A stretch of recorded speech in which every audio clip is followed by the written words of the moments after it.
நீங்கள் சொல்கிற மாதிரிலாம் இன்றைக்கி லவ் ஃபெயிலியர் கிடையாது. யதார்த்தத்தை பேசணும்.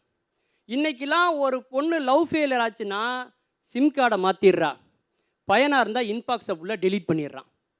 லவ் ஃபெயிலியர் ஆனால் விஷம் குடிச்சு செத்ததெல்லாம் ஒரு காலம். இப்போல்லாம் அப்படி கிடையாது சார்.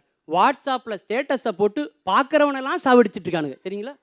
பொண்ணோட மனசு என்றைக்குமே புதிர் மாதிரி. நடுவர் அவர்களே, பாரதி காதலித்தது கண்ணம்மாவைத்தான், ஆனால் கிடைத்தது என்னவோ செல்லம்மாதான், இல்லையா? பாரதிக்கு கண்ணம்மா கிடைத்திருந்தால் அவர் காதல் கவிதையோடு நிறுத்தி இருப்பார். ஆனால் செல்லம்மா கிடைக்க போய்த்தா அவர் உலகமகா கவிஞனாக வந்தார் என்பதை நீங்கள் மறந்துடக்கூடாது நடுவர் அவர்களே. காதலில் தோல்வியில் எவ்வளவு அழகு இருக்குது தெரியுமா நடுவர் அவர்களே?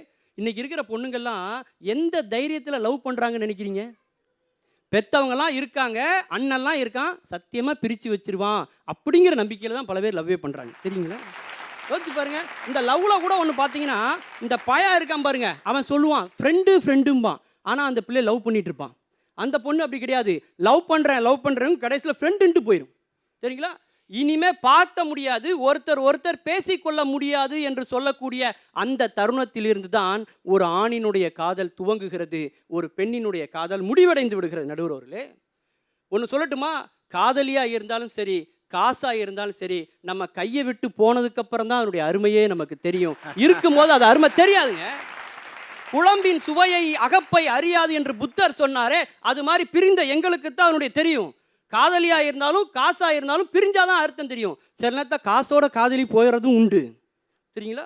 நான் கேட்குறேன், காதலில் தோல்விதான் வாழ்வின் வெற்றி என்பதை மறந்துடாதீங்க. நான் ஒரு கேள்வி கேட்குறேன், காதலியை கொண்டாடக்கூடிய ஆண்கள் மனைவியை கொண்டாடுகிறார்களா? இல்லை. ஏன்?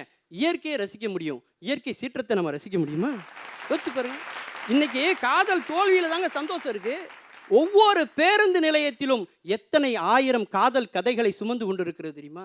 அங்கே அழகா எழுதி போட்டிருப்பா சார், அந்த பேருந்தில், முடி கொட்டுவதாக சொன்னாய் அன்பே, முடி கொட்டுவதாக சொன்னாய், அருவி என்றால் கொட்டத்தானே செய்யும். உடலில் இருந்து உயிரை பிரிக்கக்கூடிய ஒரு அன்ன பறவையை போன்றது காதல். அவங்க சொன்னாங்களே, காதலில் தான் தீண்டாமை இல்லை, உண்மை.